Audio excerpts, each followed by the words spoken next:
Welcome in, everybody. It's the DME PrepZone Gametime Game of the Week. This week it's Cordova at Dora. Guys, this is going to be a really big rivalry between these two games. And depending on who you listen to, they're either tied or Cordova might have one or two more wins or something. I'm going with they're tied, though. Sounds better. Yeah, it does. I mean, this is Cordova has a new coach. Right. Dora brings a losing streak from last season. They're healthy for the most part right now. Right. So, I mean, Lockhart's never lost to Cordova. I know he didn't want that publicized. So, it'll be interesting. You really don't know what to expect from Cordova. The coach was in Tennessee. I mean, it's just an unknown. Well, before we completely break down that game, let's talk about a few things that have happened in the offseason. And also let's mention PrepZone. People who may be just tuning in for the first time, they can go to DME and every week we have full previews of the games. We have directions to the stadiums. Everything that you could want to know about high school football in our area, it's on DMEPrepZone.com. And it was a huge success last year. Mm-hmm. We had so many people go to the website, watch the Facebook videos every week, and then watch this show and our wrap-up show that we do each week too. So it was a really, really cool thing to do, and we're even growing bigger and better this year. It's a lot of fun. Yeah. Well, you guys are like really, really talkative today. How about some football news in the area? Let's talk about some new coaches first. We definitely have a new coach at Cordova that you mentioned, Justin Palmer. Right. Then we have another new coach in the area is Coach Bailey, right across the street here at Jasper. He's kind of been here for a couple years as an assistant, but new coach.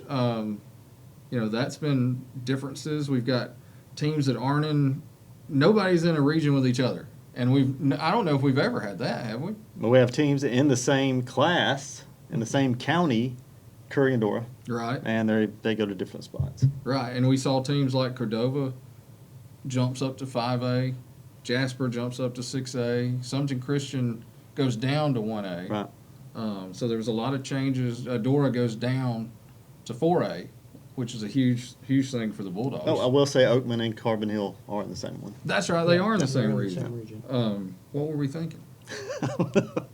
But it's going to make for a lot of games on Friday nights for us. Typically, we've had several teams. Like last year we had Dora, Corner, Jasper all in one region. And we had Oakman and Carbon Hill in a region. There were a couple others that were all in the same region. Winston County and somebody was together last year. Addison. I think they still are. Right. And so sometimes that would cut our games down to where maybe we have 7 or 8 games in a night. But this year it's going to be every week. We're going to have 10 or 11 games to cover. Yeah, we liked that last year. Right. Yeah. We did. Yeah. Condensing and local against local is always good. Yeah.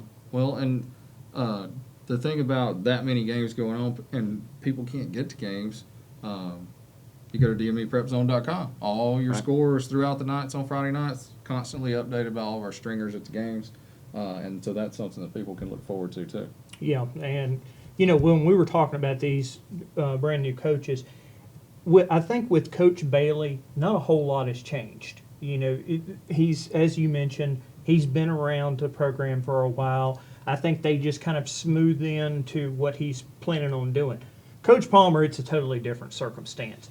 He was up until, 2.5 months ago, he was up in Tennessee. He's brand new to the program, and that's a program that's in a lot of flux. They lost a lot of seniors from last year, so there's going to be some definite transition time in between what Coach Palmer is going to bring in and the former administration there. Right, and you mentioned Coach Palmer.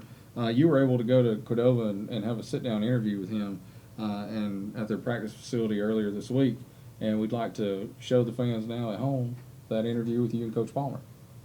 Today we have Coach Justin Palmer, brand new head coach of the Cordova Blue Devils. Now, I'm sure most of you, a couple of weeks ago, saw him during media days with his team, and also Jonathan Bentley did a small introductory piece, but we wanted to come out and talk to the man himself. So, Coach Palmer, first and foremost, thank you for joining us today. I know you guys are looking very forward to getting to action here really soon. First, tell us a little bit about yourself. Where are you from originally? Where did you go to high school and college at? I'm originally from Hamilton, Alabama, which everybody here in Cordova is very familiar with.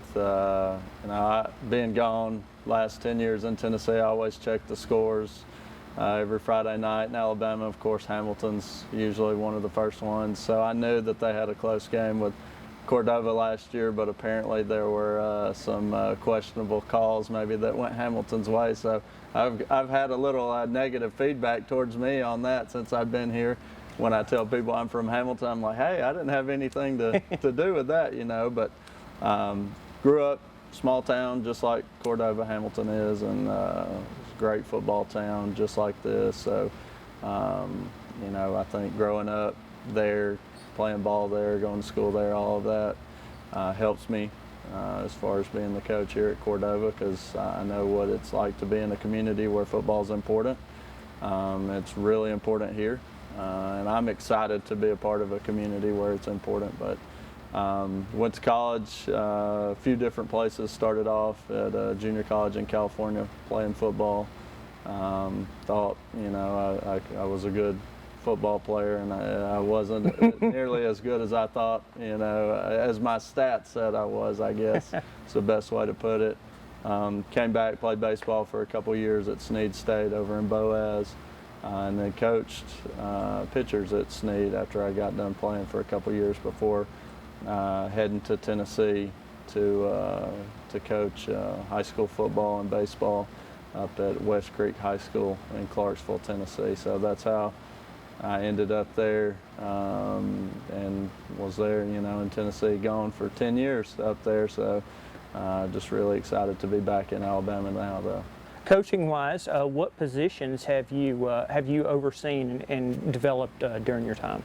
I'd say quarterback's my specialty. Always played quarterback in high school. That's been the position that I put the most focus on my entire coaching career. I'm an offensive guy, so I've coached a lot of different positions on offense. You know, once you become a head coach, you kind of have to know how to coach everything, though. So 5 years ago, when I became a head coach, got a lot more experience on the defensive side of the ball, because figured out real quick, you know, if we weren't good on defense, it didn't matter how many points my offense. It wasn't my offense anymore.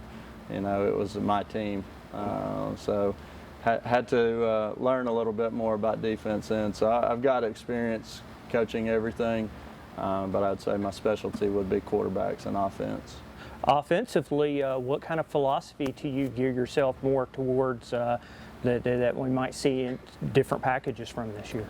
It's a spread offense, operating out of the pistol most of the time. You know, I think it's a fun offense because we get the ball to a lot of different people, and I think that excites kids because, you know, they're not just blocking on every play or whatever it might be. And even for the linemen, we run a couple different schemes up front, so they're not just doing the same things over and over.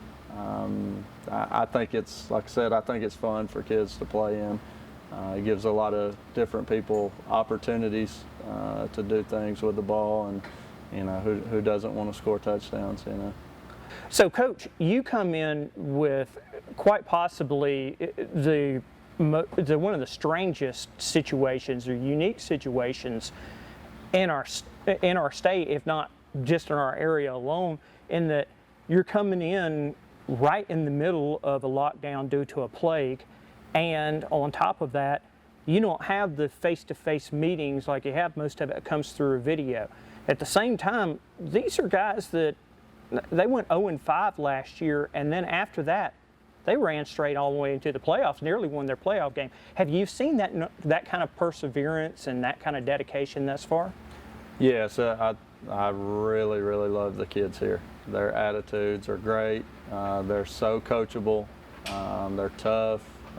This is the most physical group of kids I've ever been around, and that's really good in the sport of football, obviously. So I learn more and more about them every day because I haven't been around them that long. I mean, we're just a little over 2 months now that I've been around them, but it is a really strange time. It's a strange time for everybody, though. And then when you add in the fact that I've only been here 2 months on top of all this stuff, you know, it makes it difficult at times, but I think that we've handled it well here. I think the kids have responded. You know, those first couple weeks when I got here, they weren't real sure how to act around me. I wasn't real sure how to act around them. You know, they hadn't been in school all this time, and it was just it was a difficult first couple weeks because nobody really knew what to do. But you know, across America, no football coaches or football players knew what to do either. So we weren't alone in that. But as we've gotten to know each other, it's been a joy to work with them and to be a part of this team. And I'm excited about getting to be on the field with them. I hope we get to do that. But it has been strange, interesting, all of the above so far. Well, in a time like this where life is literally dynamic in every way, shape, or form, really right now what the kids have is family, and in this case, football. They can't go to youth groups. They can't go on vacations like they used to. As a coach, what do you try to impart to them, you know, when they might say, oh, things are just on a change, there's no normalcy? What do you try to impart to them as a coach? Right now, I'm trying to get across to enjoy everything you're getting to do right now, because as we saw last year in March, you got school taken away from you, and then if you played spring sports, those were taken away from you, and graduations were made very difficult, and proms and all those fun things that you get to do being a high school student. We saw seniors lose some of those things. We saw, you know, the guys that are here now, they lost some of those things. So, you know, make the most of your time together. Tomorrow there could be an announcement made that, hey, we're shutting it down, we're not playing. You know, the way college football is right now, you know, there's a lot of uncertainty. So enjoy the time that you have with your teammates and your coaches as a team, because it could all be over, you know, before we're ready for it to be over. And you're never really ready, but I think there's a little bit of, you know, some closure to it. If you play 10 games, or, you know, you make the playoffs or whatever, and your season is, you did everything you could and you played all your games, but to have something taken away from you before you ever get started is tough. So just enjoy it. Enjoy every minute here. I don't like the word grind. Don't treat anything here like it's a grind. Don't treat the classroom like it's a grind to get your homework done. Enjoy it, because there will be a time, I'm sure, where you wish that you had it back, and especially in these times, it could be gone way too soon. Well, and as we all like to know, I like to ask some funny getaway questions, and we're going to give one to Coach. Speaking of college football, he just said it himself. Now, let's set up a little scenario, and let's say that we do have a college football season, hopefully. The SEC remains where it's at with the extra games that's picked up. Does Arkansas go over this year? Do they not pick up a win and not win against any SEC teams? I like Sam Pittman, the new coach at Arkansas. I like his little "yes sir" catchphrase. That's pretty cool. It cracks me up listening to him say that on Twitter. So I think they get one. They get one. I think they get one somewhere. Against who, I don't know. But are you leaning maybe Missouri, maybe, or maybe the brand new program under Ole Miss under Kiffin? It's not going to be the usual. It won't be your Alabama, LSU, you know, Auburn. It won't be one of them. It could come from a Missouri, Ole Miss. Maybe they upset Mike Leach at Mississippi State. Who knows, you know? But I would like to see them get one. I hate to see teams go over, because it's a hard season already for those guys, and then when you're not winning any games, when I watch now, I just feel bad for them, because you know, everybody's been on that side where you just struggle to get a win. So hopefully Coach Pittman and those guys can get one. I just hope it's not against Alabama. Yeah, obviously. So too bad they couldn't have matched them up with Vandy. Now that would have been a great matchup. Yes. It's like seeing two great teams. It's two bad teams. Coach, we thank you so much for joining us today. We're going to be out there with you game one as the arch rivalry continues between you guys and Dora. But throughout the season, we'll be seeing you and wish you best of luck. All right, thanks, Brian. Welcome in, everybody. James Phillips here. It's a late night at the Desert Mountain Eagle studio. Brian Hale, how's it going, man? And comes out with a 1-point double overtime win, 35-34. The Vikings remain undefeated. One of the assistants told me I think they're 5 points away from being 4-1. Corner just completely turned, bro. And they came out in the second half. They scored 20 points on 5 plays. Cordova makes the playoffs. Who would have thought in week 5 that we would have said the Cordova Blue Devils are going to reel off 4 straight wins and clinch a playoff berth? Well, I just think the first half was really Harmon Hill got after. I mean, they were playing with a little bit more effort and toughness, and just glad to catch it. Good, it was a good throw. Won the game.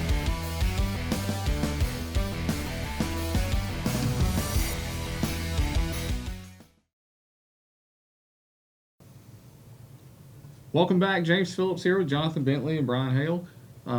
Guys, what has everybody been dealing with and talking about over the last 4 months now?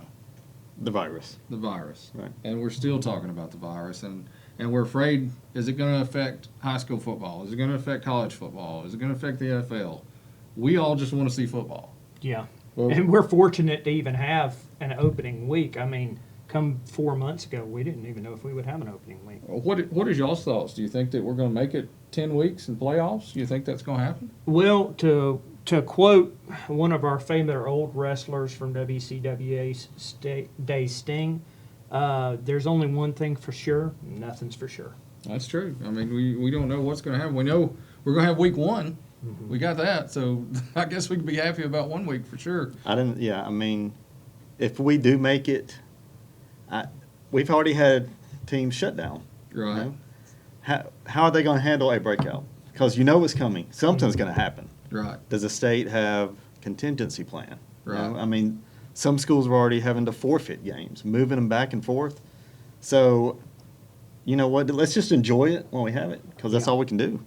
Well, and one thing is that these teams have been practicing since June 1st, and nobody in our area has had like a COVID outbreak on their team, anything like that.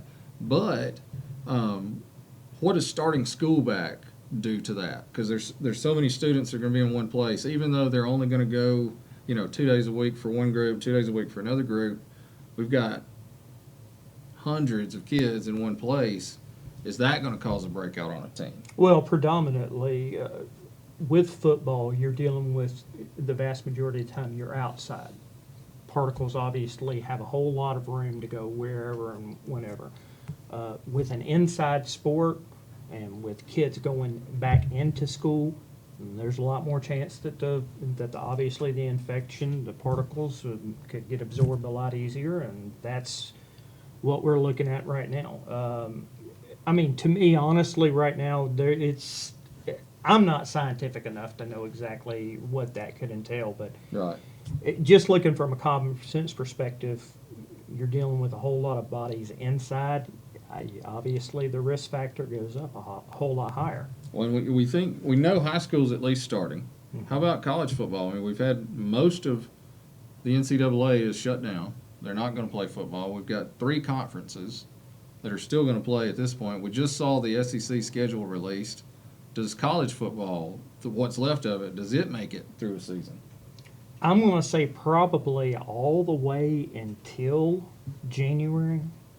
I'm going to say the chances are really low. I don't think it's going to make it all the way. Do we make it maybe until November? I think there's a pretty decent chance, but somewhere around in there, something tells me that the track's going to get thrown. So you're saying probably no Iron Bowl this year? Well, there's a possibility it could be, but I think it's a little low. I wish they'd start now. Right. Instead of pushing it back, they Absolutely. need to start right now. Well, They should have never pushed that back. there's so many questions out there because you go, what do you do if you have one player that's positive? Does the whole team shut down? Or do you just isolate one player or whoever he's been around? I think that is going to play a big role because if you're shutting teams down, the odds are a player on the team is going to get it. I mean, Alabama's already had players to have it during practice and stuff. Auburn had a lot. So, I think the deal is, what's the plan when somebody does have it? That's the thing. I haven't read what is the plan. Right. There's got to be something in place. You can't just say, otherwise it's going to be freak out and it's over. Right. They got to have something. And I think the problem with the coronavirus from day one, on every level, is there was no plan. Right. And so we see that from the top down all the way to we're dealing with football now and dealing with students going back to school. And I mean, how could you plan for the worst pandemic, since the early 1900s? Well, the guys, we haven't had any experience Right. in a plague to this level since, back before the Depression. So we don't have that much experience. But I honestly believe that when it comes to football, it's almost the mindset, almost like a depth chart. I think whoever manages to keep everything quarantined, get the guys isolated, check up everything, that's going to be a major advantage when it comes to actual competition, provided that it doesn't get cut way too early. Right. Well, during media day, we talked to all the players and as well the coaches about COVID and their thoughts on it. Earlier this week, I was able to sit down with Coach Philip Bailey from Jasper, and he gave his thoughts on the coronavirus. So let's listen to what Coach Bailey had to say.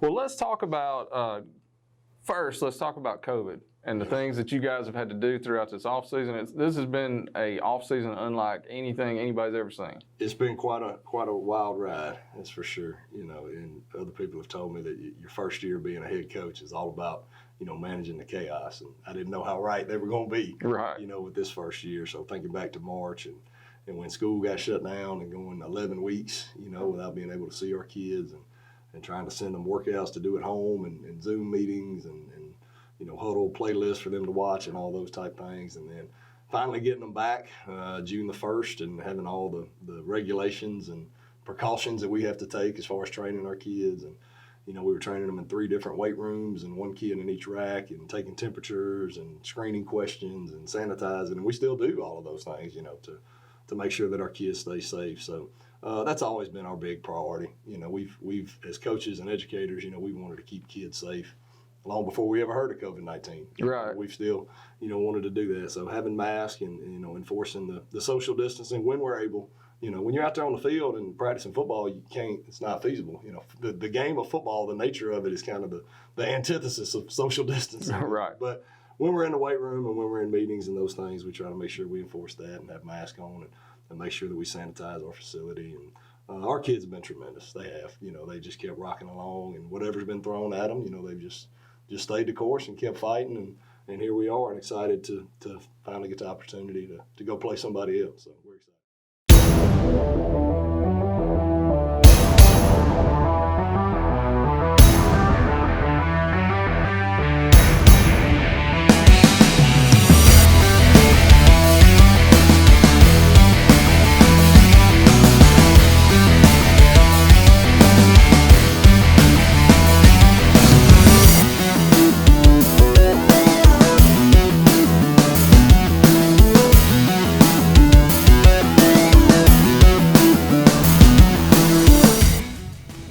Welcome back in. James Phillips here. It's the DME PrepZone Gametime.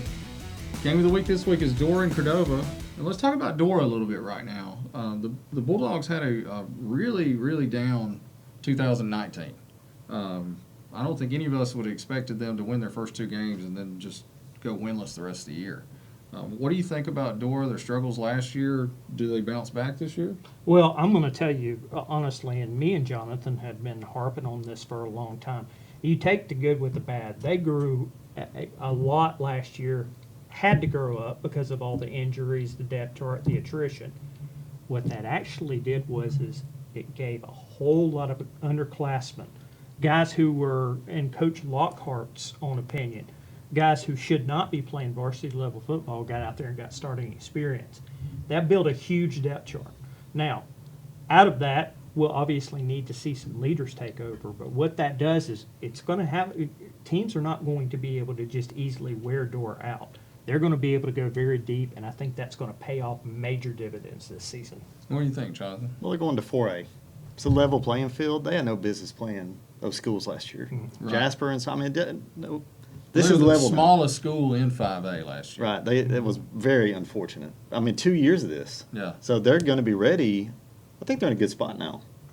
And to see Dora go 2-8 with Lockhart as coach, that tells you, I mean, they were battling injuries and just, it was a mess last year. It really was. And, I talked to some players who were on the team last year recently, and they were saying how it was just a spiral type thing, and that the leadership on the team just, it all fell apart. Yeah, they had athletes, but it seemed like that Jasper game maybe was the turning point. Yeah. They couldn't score. I mean, it was hard to see, But and surprising. They from the people that I talked to over the last week or so, they said that they see a lot more in this group. Like, you see people, they're focused, they're excited, they want to get on the football field, and I would think Dora's got to bounce back this season. This is their year to bounce back. I think they're going to be one of our better teams in the area. The county's always better when Dora's good. We need these two teams to do well. Right, right. With the tradition that both teams have, if they're down, it is rough in our county. Like last year, we really had one good team, and then we had a couple that were mediocre, and that was it. So this year, I hope to see both of these teams doing better, and a few others that have been kind of down over the last few years. How about we talk about Coach Lockhart? He's the longest tenured coach in Walker County now, especially even if you count it just as Dora days, he's the longest tenured coach. But if you count Summerton Christian, he's definitely the longest tenured coach. And he's a young guy. Right. Yeah. I mean, this guy was playing not that long ago, really. Yeah, I remember covering him, and I'm not that old, obviously. I think he maybe graduated in 04. So, yeah, and he's been at it for, was that 6 years now? Yeah. I think total. And he's always done well until last year. That's why I'm thinking they'll bounce back this year. Yeah, I think so too. Good Yeah. coach. I believe that they will bounce back for so many different things. And, anytime that I've went out and talked to him, whether it be during a feature or when we saw him at media days, this team is excited. I mean, they have got something that they want to prove, and that goes a long way. Well, and much like you sat down with Coach Palmer, Jonathan sat down with Coach Lockhart earlier this week. Let's see what he has to say about the 2020 season leading into it. Okay, I'm joined today by Coach Lockhart of the Dora Bulldogs. Coach, you have a big game this Friday. Talk about what this game means for y'all. It's huge for our community. Anytime, high school football is about rivalries, and they're always big games, and everybody's passionate on both sides. So it's just a great job. It just really energizes the community. How much are you looking forward to this? Oh, we're looking forward to getting to be able to play. We went about 3 months not knowing what was going to happen. We got to come back in June, and everybody, we all missed everybody. The players missed each other. We missed the players. And so we've had a great summer, and we're excited for the opportunity to play. You have a unique perspective with this rivalry, being from Cordova and being the coach here. Is there any memories that jump out? Well, yeah, there's a lot. My freshman year, we played Dora at Cordova, and it was a huge crowd, big game. We won that game. My senior year out here was when Coach Wright had the heart attack on Thursday night, and we came back and finished the game on Saturday night. We were winning up until that point. The Saturday night they came and killed us. And then my first year here, the Cordova game and the Walker game were probably the two most fun games I've ever been a part of coaching, and two rivalry games, and winning those games big, and that was a lot of fun. But yeah, I mean, you hear stories from Cordova Dora games from a long time ago, and Coach Blevins tells me about the first memory he ever has of being at a football game. He was 5 or 6 years old, and a guy from Dora called a Hail Mary at the end of the game to win the game. And so it runs deep. It's important to everybody, and it's a lot of fun. The pressure of the game is a lot of fun to have on you. Right. Well, how do you go into a game with Cordova having a new coach? I guess it's a big unknown factor, right? Well, this is the third year we've had to prepare for a different coach for them. It's the first game there's a lot of unknowns always in the first game, but when they're changing coaches like they have the past 3 years, we have to do a lot of guesswork, a lot of educated guessing in our game planning, whereas every game from now on we'll have film on the opposing team and we'll know their players a little bit. We'll know what kind of schemes they do offensively, defensively, and special teams. Right now we're just trying to do our best educated guess, which is what we had to do last year and the year before. So that adds an extra element of difficulty, I guess. Right. So y'all have a little losing streak coming in. How big would it be to win this opener? Well, it's a new team. It's a new year. Our goal is to be 1-0. We don't really think about last week, and we really don't think about next week. And so what's done is done. We got to move forward, and our goal since we got back in June was to be 1-0 every week that we play. And talk a little bit about the stadium, the change this year. Because of the social distancing that we're trying to accommodate everybody and get as many people here as we can, we're flipping home sides. So what is now on the press box side will move, our home side will move away from the press box to the large, because we can actually seat more people socially distanced on that side than we can on the home side that we used last year. Now, are y'all switching sides on the field? Yeah, switching sidelines, switching everything. So there'll be a lot of changes. We're actually going to do our pregame and halftime in this facility, so we can go in and out this side gate to get over to our sideline a lot easier, and it's going to separate our team and the opposing team, because we were kind of always going through those same gates, using those two locker rooms down there close together. So, what are you expecting Friday night? I expect an excited atmosphere, and I expect a bunch of kids ready to play a football game. Our kids have worked extremely hard. Like I said, this has been probably the funnest, the most fun I've had coaching football in a long time. And it's hard to say how good or bad we are, because we've been playing against each other, but man, they're a lot of fun to coach. They play hard, they get after it, and they're a really coachable bunch. And so it's been a pleasure to coach them. It's been a pleasure to coach with this staff that we got. We got a lot of good guys, a lot of good coaches, and we got some guys that sometimes I may get a little too serious, but they keep it light and keep it fun. So. Well, thanks for joining us, Coach, and good luck Friday night. Well, we appreciate you having us, and we appreciate what all you guys do to promote high school football in our area, because y'all do an awesome job of it. All right, welcome back in, guys. James Phillips, Jonathan Bentley, Brian Hale. We're talking about Dora and Cordova, and I don't think there's a more heated rivalry, especially in Walker County, but I don't know if there's a more heated rivalry in the state of Alabama. We've done stories on this rivalry. There are stories from back in the day of coal miners who would come out of the coal mines all dirty with soot and stuff for both sides, and they'd watch and they'd yell and scream, cuss at each other during the game, And then there's stories out there of a Cordova fan who shot a Dora fan at some, local. It wasn't even a bar. It was during the time of Prohibition. So, like people were getting in arguments and shot each other over this game. Now, I think we're a little more calm these days, but it's still a game that people want to win on both sides, and it is a hard-fought game every year. Y'all have been covering Walker County now for 10 years and 15 or 20 years now. What's your thoughts on the rivalry? I'm glad we have it. A lot of these rivalries go away and a team will, close, a school close or something, but we need this game. And I love that people care, A lot of these games in other counties, you don't have stuff like – people don't realize it. You don't have stuff like this. Right. You know what I mean? You'll have just people there and they don't really care, but Cordova has always cared. And the better they are, the more they care, which is probably every school. Right. And Dora just, they want this first game because it kind of sets the tone. Mm-hmm.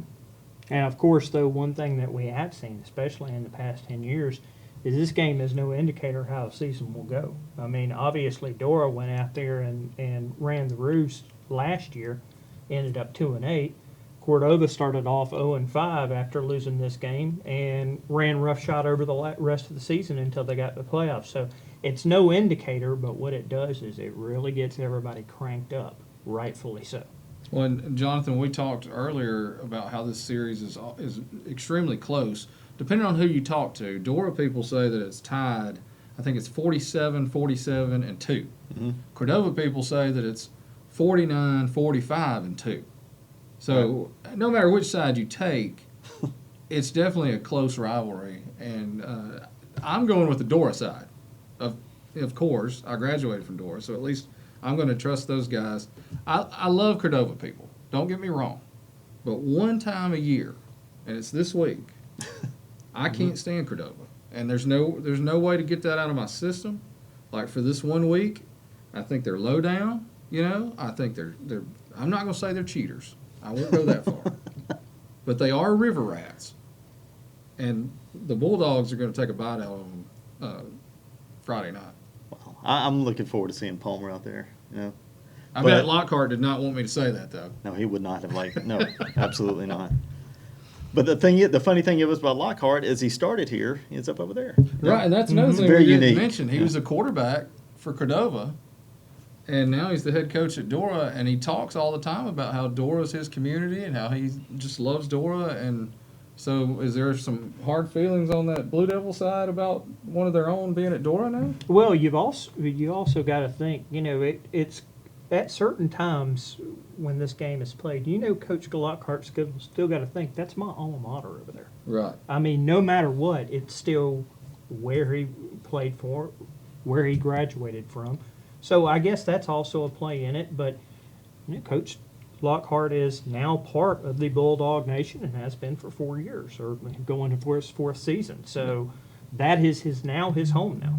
Well, and guys, we were able to catch up with several of the Dora players, several Cordova players, and some coaches to talk about this rivalry to get their perspective on it. So let's go to that film now.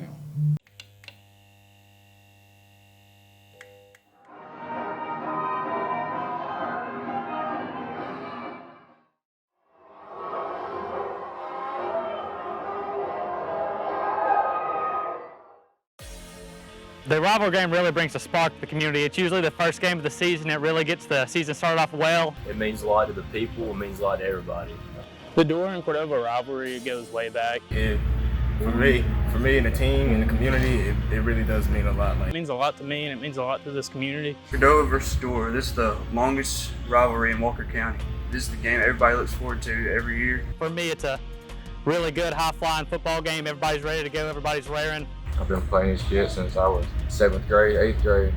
And we've been working our butts off this summer to get ready for the season. And I come from a long line of where, honestly, no one in my family has lost a Dora. The game between Dora and Cordova is very big around here. It's a great way to start off the year is playing them. It's exciting. Everybody gets hyped over it. It's just different. I was a part of it last year, and it felt really good knowing what I did for the community to help us win. I mean, I know we haven't beat them in 3 years. This is the first time Cordova's been in 5A. It's something special. So I think we've got a really good chance of winning it. And, it's first year is 5A. We hadn't beat them in 3 years outside the scoreboard, but I feel like this year we got the right mentality. We got the line. We got everything this year. I feel like we'll come out victorious. And we also been working for this moment the entire summer. We've been down on the scoreboard past 3 years, but we're not going to disappoint this year. We've prepared really well this season, and we're ready to take on. It's going to be a big game, and we're going to come out the way we want to. If you want to see a battle, come out to Horace Roberts Field. Senior year, we don't know how many more games we're going to get. What a way to start it with Dora.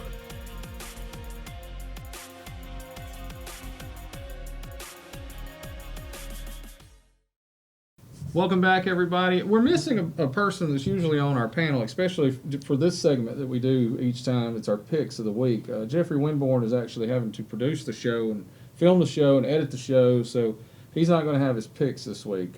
We all know that the three of us would do better than him anyway, but he did pick the Curry Blue Devils. So he did pick the Curry Blue Devils, I think. Anybody who can figure out what we're saying about the Curry Blue Devils, I'll give you a PrepZone hat if you're the first person to call our office this week and leave a message on my phone. There you go. Okay, guys. Jonathan, you got the games pulled up on DMEPrepZone.com. I do. What's our first game on Thursday? Let's start with Carbon Hill at Curry, speaking of rivalry games. That is a big rivalry game. I think Carbon Hill's won 3 in a row. The last 2 have been 21-20. Carbon Hill wins. This one's at Curry, so I'm going to go with Carbon Hill again. It'll be close. Curry gets up for this one. They do. And it was the last team they played was actually Carbon Hill. So this time they'll start the season with it. They're trying to break a 14-game losing streak, Curry. And this is a good chance for them. Just, the unknown here. A lot of new players for Curry. Brian, what do you think? Well, I'm going to take it from a different perspective because that game's normally played at the end of the year. There's a lot more attrition. I think one of the main aspects for me, Carbon Hill returned their entire line. That Right. says a lot. Curry, I don't know from a leadership standpoint exactly where they're going to be at. This could be kind of a filling out process. I think that line is going to dominate, and I'm going to take Carbon Hill pretty big in this one. Well, I think I'm going to agree with you guys. From listening to Coach Foshi at the media day, he seemed pretty confident that his team was going to be better this year. And 21-20, they had, they gave Carbon Hill everything they wanted last year. But I do think, especially what you said about experience on the line, experience at quarterback for Carbon Hill, they've got their quarterback back. I think that they're going to have the edge as far as that goes. I think they've got a larger roster at this point. And just the weight room work that Chavis does with his team, I've been amazed to see the difference in that team in the last few years, how much bigger they've gotten, stronger and faster. Those guys were stocked at media days. Yeah. I mean, they were big. And so I'm going with the Bulldogs as well. All right, next game, Jonathan, we've got Mars Hill at Jasper. This is a weird game to start the year off with. Usually Jasper tries to start with Coleman or somebody like that. This is a team that was a 1A school last year. They've moved up to 2A, right? That's right. They were 14-1, made it to the championship game last year. And they've had several years of winning. They look good, but I still think Jasper's going to be too much for them. Yeah, I mean, 6A to 2A is just – that's a big difference, Yeah. I mean, this team is 28-2 over the last 2 years. They won state 2 years ago, lost last year in the championship. But, I mean, if you're maybe a down 6A team, right. But we're talking about, Jasper, they know how to win. Right. And Coleman's next week, by the way. I mean, it's That's playing right, Coleman, but this is actually a good test going into the Coleman game. Jasper has a lot of question marks. If people haven't watched the Coach Bailey show yet, go to our YouTube page and watch that. Me and Coach break that down a lot. They've gotten a lot of new faces. They've lost players, had a lot of players graduate, but there is 19 seniors on this team for the Vikings. So that's going to be some leadership out there that people probably wouldn't expect. Now, their line is young. This is a good test for that first game to get ready for Coleman. But I think Jasper will pull it out. I think on sheer depth chart alone, I think Jasper dominates. I think this is going to be kind of a close game because Mars Hill can compete, for a couple of quarters. But after you run out guys so many times on Jasper's side, Mars Hill still has to keep the same guys on the field. It's going to be the telling shot. I think some of the body blows for Jasper is going to really tell in the third and fourth quarter, and it'll really open up then. Right. All right, Jonathan, where are we going Friday? Let's go Gordo at Oakman. That's a tough starting game for Oakman right there. Yeah, that's a tough way to start the year. But Oakman played Gordo as close as anybody last year. 13-7 they lost. Yeah, and really probably should have won that game. They had a lot of close losses last year.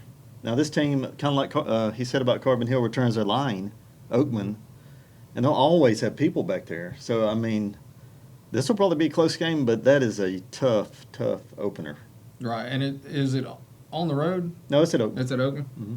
So at Oakman, that's going to give them a little bit of an advantage. What do you think, Brian? Well, Oakman does return 4 out of their 5 starting offensive linemen, so that is humongous in that respect. They have some good skill people as well. When you lose a running back like Christian Hubbard, when you lose your starting quarterback Malachi Bridges, there's going to be some transition time. I actually think this game in the long run will benefit Oakman, but I have to go with Gordo on this. I think this is a little bit too much of an early transition time that Oakman's got to feel themselves out and got to get the new guys in there and acclimated. So this game would probably be a lot different in week 7, but right now, yeah, I've got to give it to Gordo. I think they come in with a whole lot more problems solved, and Oakman's going to look for some answers. Right. You guys broke it down great. I don't have anything to add, but I'm going with Gordo as well for the exact same reasons. I think it's going to be a great game, a great way to start the season, but I think Gordo will get that victory. How about next game on Friday night? We have Victory Christian, Seminary Christian. Victory Christian and Sumter Christian. Now, is this one of the Ophir teams, the Sumter Christian? No, this was a playoff team, actually. Okay. But Seminary Christian played them close last year, really close. One of their better games, actually. Right, and Sumter Christian has a lot of players back. Still a small roster, but they've got a lot of people who had playing time. What do you think on it? I'm curious to see them this year. I don't know what to expect. I know they're going down to 1A. They're going to win some games this year, more than one. Absolutely. I guarantee that. They usually play this team well. I mean, it was a playoff team last year, and it came down to the end. I think they lost by 12. So it's tough to pick them. They won one game last year, but I think they'll have a good season, but they'll probably lose this one close. What do you think, Brian? I think Sumner Christian needs at least 2-3 games to really get their wheels under them. I'm going to go with Victory Christian on this. It would not surprise me if Sumner Christian does pull this out, but I think it's going to get a couple of games for them to really get moving. When they get into the real meat of that 1A schedule, I think they're really going to roll. But I'm going to go Victory Christian on this because I think Sumner Christian's just got to get things moving first. I'm going to go with you guys. I think this will be a really close game. I think it could go either way, probably a coin toss. I'm going to go with Victory Christian just because I think Summerton, like you said, they need a couple games. They're going to have to show me that they can beat a playoff team. So I'll go with Victory Christian as well. How about the next game, Jonathan? We have 2 Winston County games. Start with Meek at Cold Springs. Meek has a new coach. Yeah. He's been with Lockhart at Dora. He broke away this year to take over a program, and he took over a struggling program that went 0-10 last year. So they're optimistic about this year. But Cold Springs was pretty good. That's a tough call too. Yeah. But I would probably take Cold Springs on the road. I think I'll lean Cold Springs as well. And we might as well make a trifecta to Cold Springs. All right. That leaves a big game here, Addison at Haleyville, 2 teams that don't play very often. Right. You don't see Haleyville play. It's been since '89, actually. And Haleyville, a larger school, they're 4A now, and Addison 2A still. That's right. But Addison's one of those powerhouses that every year they're in the playoffs. I think, and that's at Addison or at Haleyville? At Haleyville. So at Haleyville on the road, I think you still got to go Addison though.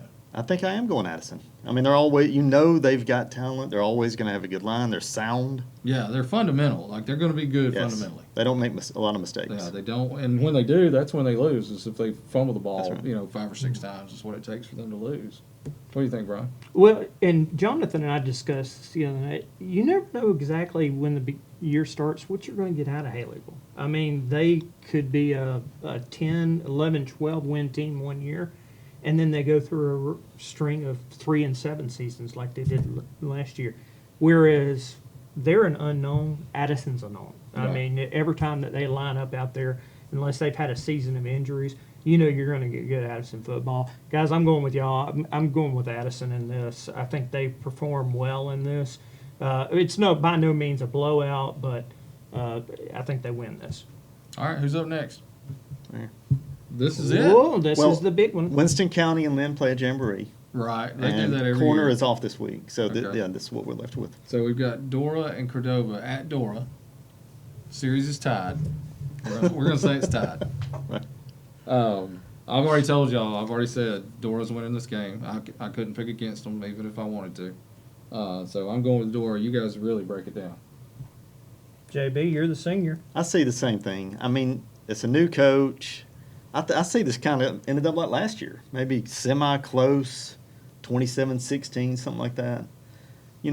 Dora's just really looking forward to this. Like Brian said earlier, they're chomping at the bit to get out there. And I'm sure Cordova is too. It's just Lockhart, he knows the series, he knows these teams. I'll take Dora. And right now, to me, stability in Dora's favor, plus in the fact that depth chart is really showing up. All those guys that played. those two factors out there, whereas Cordova, there's still going to be so much of that growing that they're going to have to do, and that's majorly going to take place in the first game. So I'm going to go with obviously stability and experience. That means I'm going Dora. Yeah, I think we agreed on every game this week. Yeah. That's kind of boring. That's right. As the season moves on, we'll argue with each other some. Hey, I'm just happy that we're here. Yeah, that's kind of how I feel today. I'm just happy to be alive and to have football starting. Not be plagued. Right. I hope everybody liked our new format, having segments like this and us talking in between. And if you haven't, please subscribe to our YouTube page. Also hit the little bell that will notify you when we have new videos up. Look each week. We'll have the Game Time show each week as a preview, and then we'll have a wrap-up show on Saturday mornings where Brian and I talk about each game and who won and how it happened. And then also, if you're a Jasper Viking fan, check out the Coach Philip Bailey show that we do each week as well. Guys, anything else before we get out of here?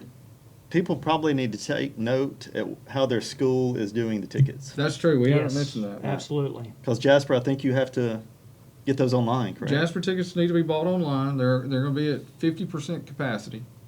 So they need to go ahead and get those tickets if they haven't already. And I think a lot of the county schools are doing some online sales, or they need to call in ahead of time. The best bet would be to call whichever school you think you're going to go to on Thursday or Friday night. Call that school now and find out what their ticket policy is, what you need to do, because I think the Walker County schools are going to be at 60% capacity. Some schools are saying that masks are required. I know Jasper wants you to wear a mask. They do. And I think most of the county schools are going to be that way as well.